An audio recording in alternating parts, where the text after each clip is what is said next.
Well, hello everyone. The Ontario Gardener here with another PlateUp Back to Basics guide. Today's episode, we're going to be talking about hobs and what the difference between the four hobs that we have are, and in what instances would you use certain hobs. Now, for the demonstration for the cooking part, we're going to use hamburger patties because it's pretty straightforward. You cook it once and done. Now, the way that they work is, let's go into practice mode real quick. You start off with your starter hob, right? Starter hob is what you start off with. It has 0.75 cook speed. And what happens if you don't pick it up is it burns.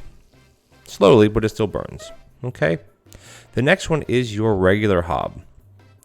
This is kind of your standard drop. When you get a blueprint drop, typically in the early parts of the game, you're going to start as a standard hob, which is a 1.0 speed. But as the starter hob it cooks faster, 1.0 speed, but it also burns.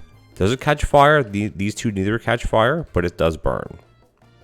The next one is my favorite, which is the safety hob. And safety hob cooks at 0.75 speed like the starter hob, but what happens with that is it does not burn.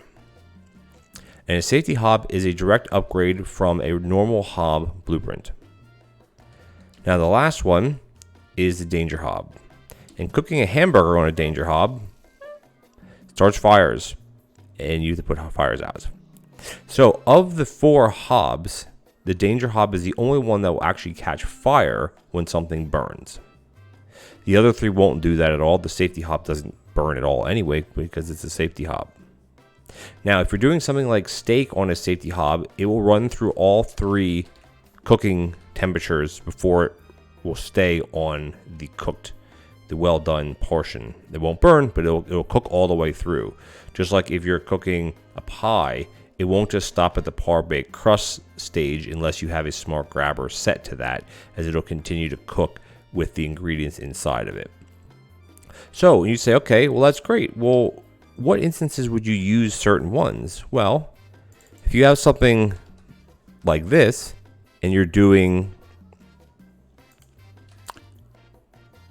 soup, you would use soup. I would use it on a danger hob, or any side like broccoli or mashed potatoes, because anything in a pot will never burn. It could sit on the danger hob all day long, it will never burn. You could also cook it on any of the other hobs, but because this is no burning with something in a pot, which would be your soups, your sauces, as well as your broccoli and your mashed potato side, as well as if you're doing potato salad, you could also use a danger hob, which would be pretty good because it cooks 2x speed. So if you're looking for something that cooks fast, danger hob 2x speed. If you're looking for something that never burns, safety hob, which is a 0.75 speed. So this is actually 2 3/4 times faster, 250% faster, something like that, than a safety hob. So quite fast, but it will burn and it will catch on fire. So the next thing says, okay, well that's great. Well, what if you have something, say something like bread, and you're doing your bread run? Well, if you're going to automate it, you have to use safety hobs for everything. I have videos on my safety hobs, how to automate toast and breakfast. If you're doing something like fish or hamburgers or hot dogs or anything else that really burns, that can burn, you want to use a safety hob. This is if you're automating. There are tricks around these other ones, these other three hobs. If you're using a combiner with, say, hamburgers, and you have a combiner with a roll that pushes the roll onto the hamburger when it cooks, then either one of any four of these will work. And you want to almost use a danger hob because it's a lot faster. So that's basically the bit of hobs here. I'm going to have a bunch of these, these lined up here. You start with the starter hob, which I've done entire runs on starter hobs. You actually start with 2 of them when you start any run. It's part of your starter kit along with the starter sink and the starter plates. This is the blueprint you'll get as a drop early on, which is considered a staple. So at least the first few days, you'll get one of these almost every time, that you can then put into a blueprint cabinet, such as this one here. And then using a research desk, you can then upgrade it to one of these two. as time goes on later in your runs, you could start getting these two things as blueprint drops.